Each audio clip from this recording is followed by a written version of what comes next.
আজ ঢাকায় কি ঘটতে যাচ্ছে, এই আলাপটা গতকাল রাত থেকে বা সত্যি বলতে দুপুরের পর থেকেই আমাদের সামাজিক মাধ্যমে খুব সিরিয়াসলি আলোচিত হচ্ছে।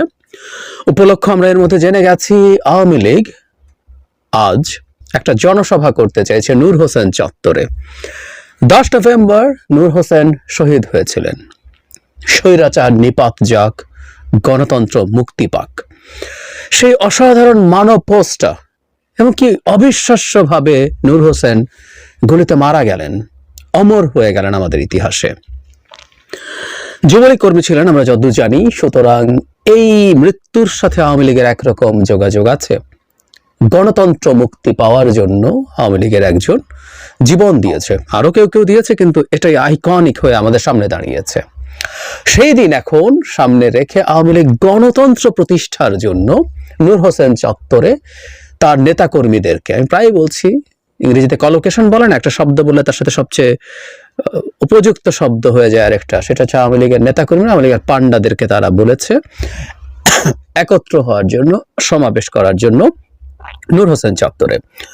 আমাদের মনে আছে নিশ্চয়ই এর আগেই শেখ হাসিনার যে ফোন কল তিনি আমাদের সামনে প্রকাশ করেছেন, তাতে এই সমাবেশে কিভাবে আসতে হবে ট্রাম্পের ছবি টবি নিয়ে, সো দ্যাট হামলা হলে সেটা ট্রাম্পের উপরে হামলা হয়েছে বলে ট্রাম্পের কাছে পাঠিয়ে ডক্টর ইউনূসের সরকারের খবর করে দেবেন শেখ হাসিনা, এরকম ভিডিও এসেছিল, এমন তথ্য আমাদের সামনে এসেছিল।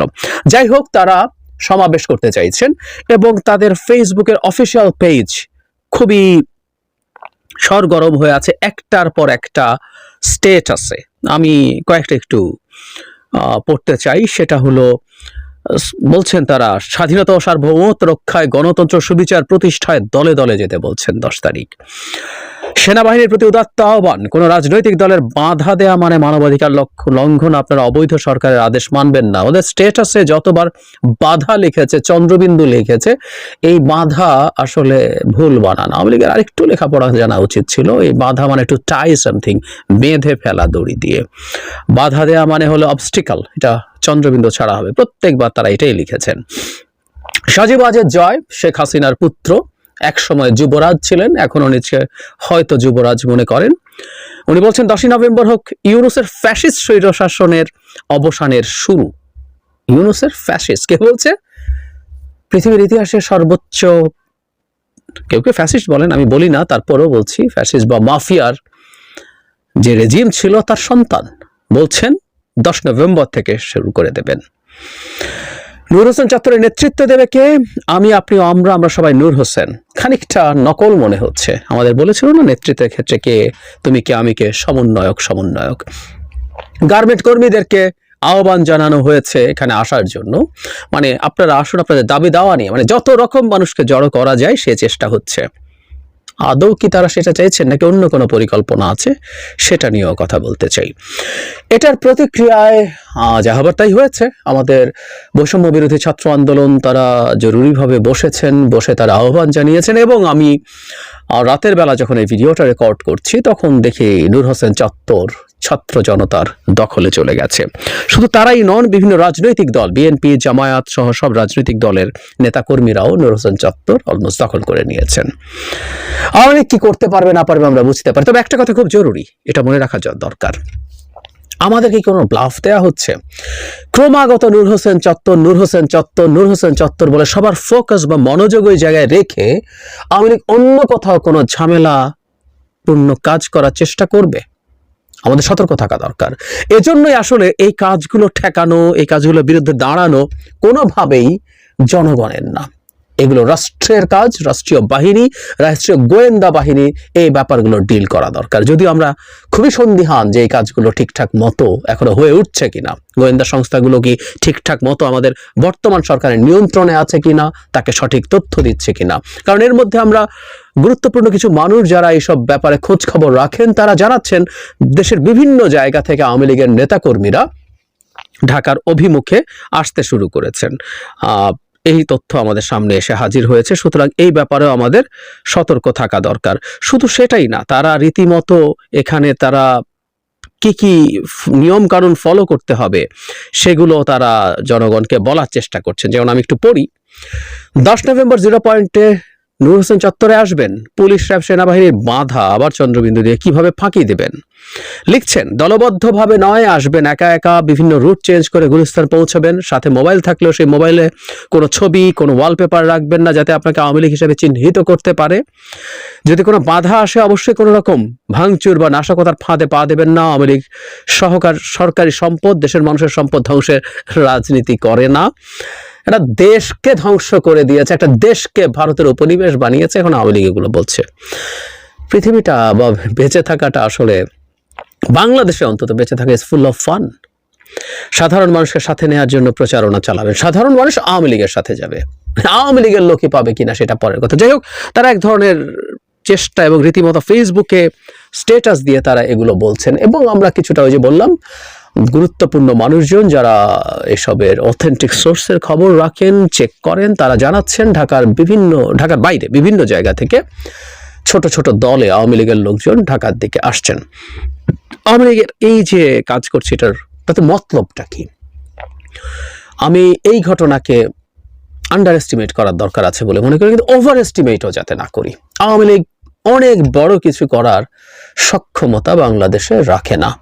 তারা আসবে এবং এসে তারা এখানে কিছু একটা ঘটানোর চেষ্টা করবে, এটা ইম্পসিবল বড় স্কেলে। কারণ একটা মানুষ যখন নামে, যেমন আমরা এই গণ অভ্যুত্থানের সময় মানুষ নেমেছিল, গণ অভ্যুত্থানের সময় মানুষ তার জায়গা থেকে কথা বলেছে, মাঠে নেমেছে, বুলেটে সামনে বুক পেতে দিয়েছে, একটাই মরে বাকি ডিজায় না, পুলিশ বলেছিল না। কেন?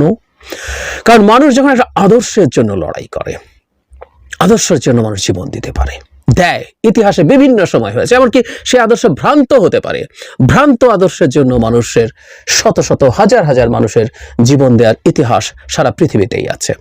কিন্তু কিছু লোক ডাকাতি করতে চায়, তার জন্য এসে হাসতে হাসতে জীবন দিবে।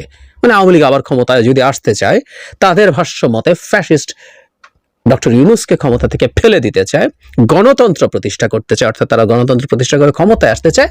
কেন? ডাকাতের দল ক্ষমতায় আসতে চায় ডাকাতি করতে।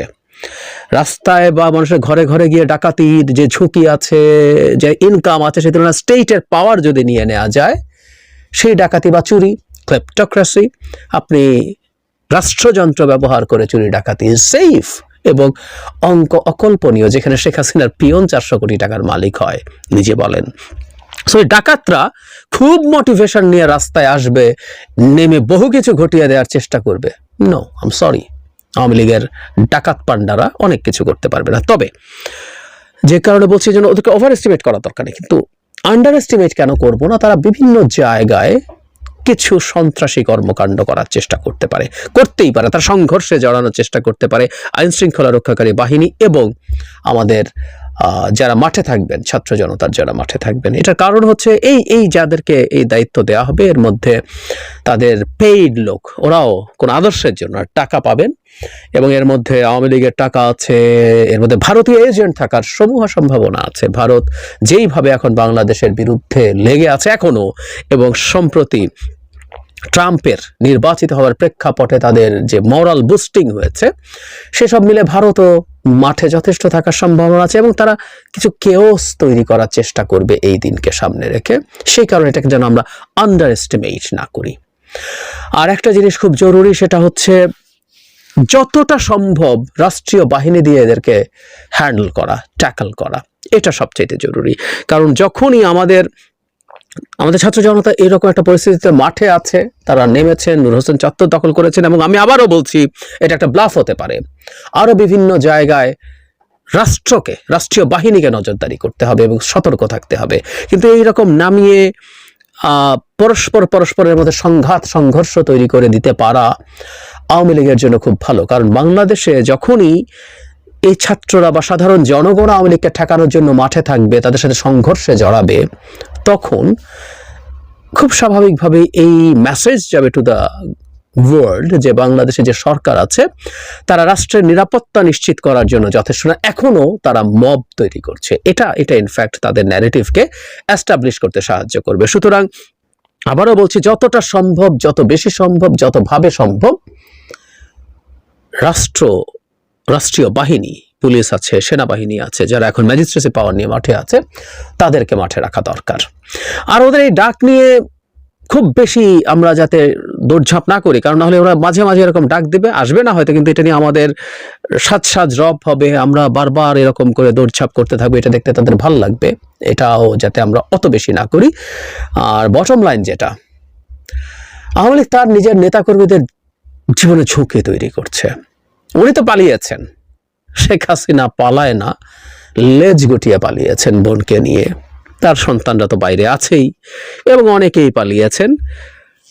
মধ্য থেকে নিম্ন পর্যায়ের আওয়ামী পান্ডারা পালাতে পারে নাই।